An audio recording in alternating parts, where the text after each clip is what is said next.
राणेजा building पहुंचते ही विराज ने देखा कि जानवी के साथ साथ सभी लोग उनकी कंपनी को बनाने में लगे हुए थे। बिजनेस की सारी रणनीतियों को अच्छे से परखा जा रहा था। ये देखकर विराज के दिल में खलबली मच गई थी। जिस तरीके से वो मेहनत कर रहा था, उसी तरीके से सभी लोग मेहनत करके अपना योगदान दे रहे थे। जानवी, क्या मैं बहुत सेल्फिश हो गया हूँ? जिस मिशन को मेरे परिवार वालों ने मुझे दिया, उसे मैं तुम सबके सर पर थोप चुका हूँ। विराज ने गिल्टी फील करते हुए कहा। विराज की बात सुनकर जानवी जोर से हंसते हुए बोली, विराज, तुम किस बारे में बात कर रहे हो? कौन से परिवार ने तुम्हें मिशन दिया है? और क्या ये मेरी कंपनी नहीं है? तुम मेरी कंपनी को मैनेज करने में मदद कर रहे हो, ये तुम्हें भी पता है। तुम्हें सब कुछ अपने ऊपर लेने की कोई जरूरत नहीं है। सभी ने जानवी की बात सुनकर अपनी गर्दन हिलाई। बिल्कुल सही कह रही है जानवी। विराज भाई, हम तेरी मदद करने के साथ साथ अपनी भी मदद कर रहे हैं। अगर जानवी की कंपनी अच्छे से डेवलप हो गई तो हम भी तो थोड़े अमीर हो जाएंगे। क्या हमें अमीर होने का कोई हक नहीं है क्या? जानवी की कंपनी के एक एम्प्लॉय ने कहा। उस एम्प्लॉय की बात सुनकर विराज ने अपनी गर्दन तो हिला दी थी, लेकिन उसके दिल में उठ रहे इमोशंस अभी भी शांत नहीं हुए थे। प्रखर और सनी को विराज अच्छे से जानता था और समझता था। विराज को पता था कि वो दोनों पैसों के लिए बिल्कुल भी लालची नहीं है और ये सब विराज को सपोर्ट करने के लिए कर रहे हैं। मुनाफा कमाने वाले केवल दो ही लोग थे, विराज और जानवी।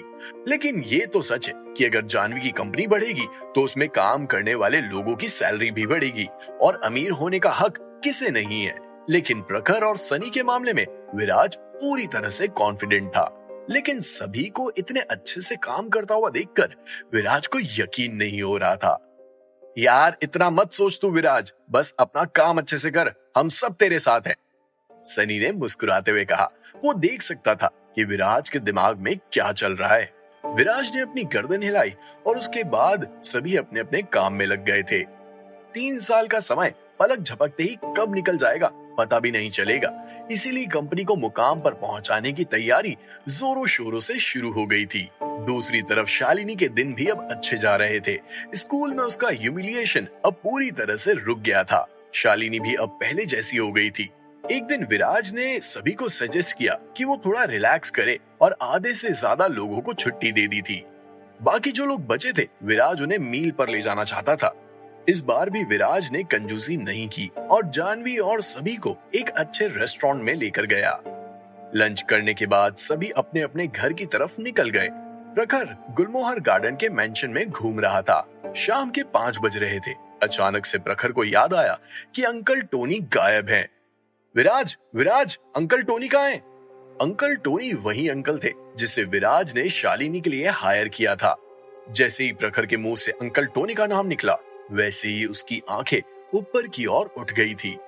अंकल टोनी कहाँ चले गए थे? अब तक तो उन्हें घर आ जाना चाहिए था। अरे, अंकल टोनी इस समय पर शालिनी को लेने जाते हैं, लेकिन उन्हें आमतौर पर इतना समय नहीं लगता है। अब तक तो शालिनी को घर आ जाना चाहिए था। सनी ने भी अपनी बात विराज के सामने रखी। विराज का दिल अचानक से बैठ गया था। कुछ हो तो नहीं गया?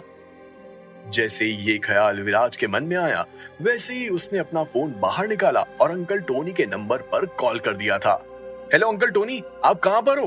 अभी तक घर नहीं आए? विराज को टेंशन हो रही थी कि अंकल टोनी और शालिनी को कुछ हो तो नहीं गया था। दूसरी तरफ से अंकल टोनी की आवाज आई। अरे कुछ नहीं, रास्ते में एक प्रॉब्लम हो गई थी, सब ठीक है, मैं और शालिनी जल्दी घर पहुंच जाएंगे। विराज ने अपनी गर्दन हिलाई। चूंकि अंकल टोनी ड्राइव कर रहे थे, इसलिए विराज ने जल्दीबाजी नहीं दिखाई और उनसे ये भी नहीं पूछा कि क्या प्रॉब्लम आ गई थी, बल्कि उसने अंकल टोनी से ध्यान रखने के लिए कहा और तुरंत ही कॉल कट कर दिया था। आधे घंटे के इंतजार के बाद विला में एक फोक्सवैगन आई। उस कार को देखते ही विराज समझ गया था कि ये अंकल टोनी की कार है। जब विराज ने अंकल टोनी को हाउसकीपर के रूप में हायर किया, तो विराज अंकल टोनी के लिए एक कार खरीदना चाहता था, लेकिन अंकल टोनी ने विराज के इस आइडिया को रिजेक्ट कर दिया था और वो अपने घर जाकर अपनी पुरानी कार फोक्सवैगन विला लेकर आ गए थे, जो उन्होंने कई सालों की मेहनत की कमाई से खरीदी थी। एंजाइटी के मारे विराज का बुरा हाल हो रखा था। जब विराज ने देखा कि अंकल टोनी आ गए, तो जल्दी से विराज विला से बाहर निकला। जब विराज ने देखा कि उसकी बहन शालिनी और अंकल टोनी एकदम सही सलामत हैं, तो विराज की जान में जान आ गई थी। प्रखर और सनी भी विराज के पीछे पीछे विला के बाहर निकल आए थे। सनी ने तुरंत ही नोटिस किया कि अंकल टोनी के शरीर पर हल्की मिट्टी लगी हुई है। अंकल टोनी, रास्ते में कुछ हुआ क्या? सनी ने तुरंत ही अंकल टोनी से सवाल पूछ डाला था। अंकल टोनी ने मुस्कुराते हुए अपना सिर हिलाया और बोलना शुरू किया। हाँ, दरअसल एक शेमलेस इंसान से मेरी मुलाकात हुई जो लंबे समय से मेरे पीछे पड़ा है।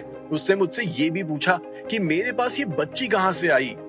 मुझे उसके सवालों का जवाब देने में कोई दिलचस्पी नहीं थी, लेकिन वो मेरे पीछे ही पड़ गया था और इसी वजह से लेट हो गया।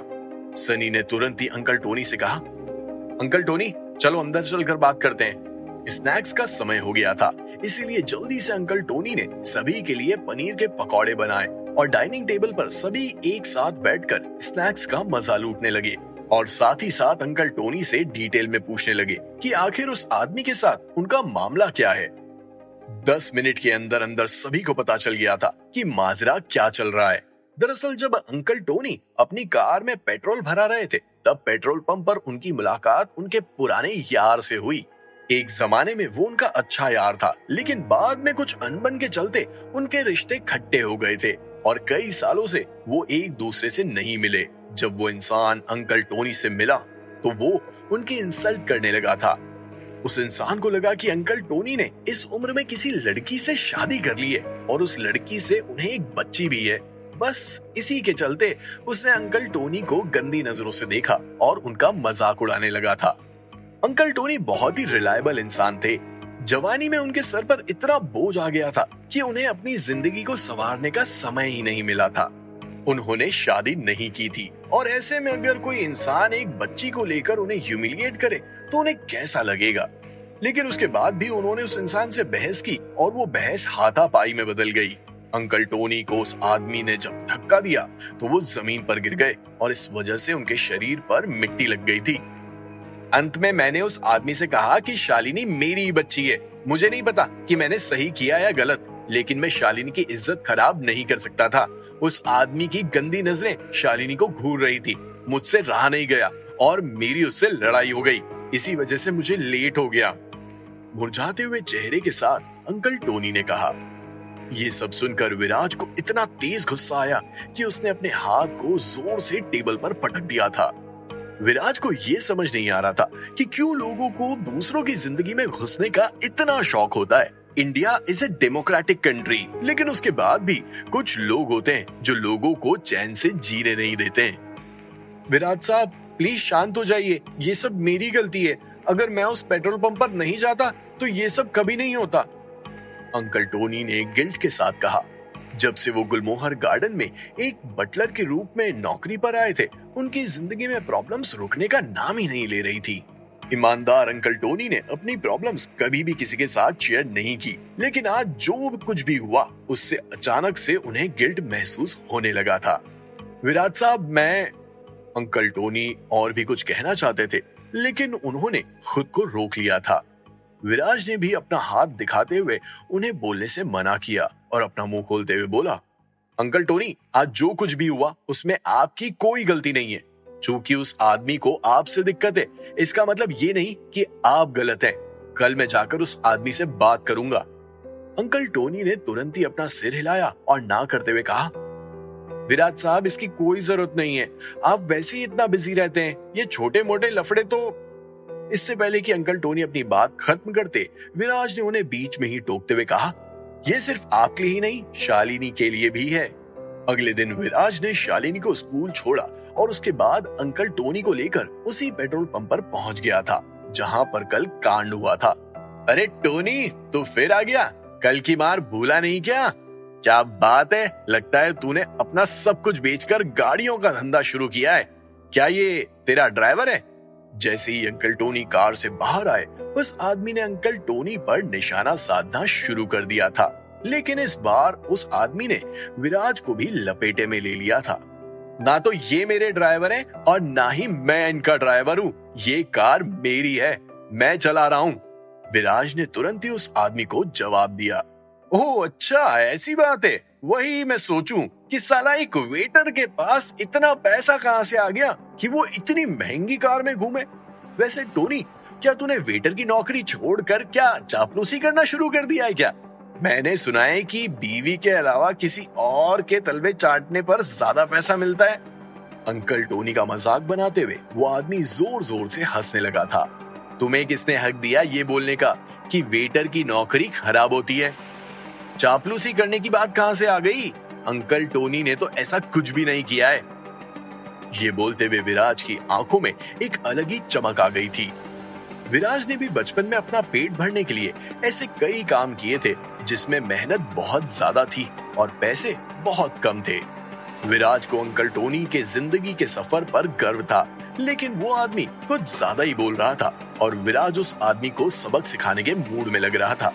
वेटर की नौकरी खराब तो नहीं होती, लेकिन इस टोनी ने कमाया ही कितना है। मुझे देखो, लैंड रोवर में घूम रहा हूँ, मेरे बाप के पास बहुत पैसा है। अब तो वो ज्यादा इधर आते नहीं है और मैं इस पूरे पेट्रोल पंप को संभालता हूँ। मेरे बाप ने मुझे जितना पॉकेट मनी दी है उतनी तो शायद टोनी की 4 महीने की पगार होगी। कल तक जो आदमी अंकल टोनी और शालिनी को लेकर सवाल खड़े कर रहा था, आज उसने विराज की एसयूवी देखकर अपने पैसों के बारे में गीत गाना शुरू कर दिया था। दिख रहा है कि कौन किसकी चापलूसी कर रहा है। विराज ने भी उस आदमी के मुंह पर जोरदार शब्दों का तमाचा जड़ दिया था।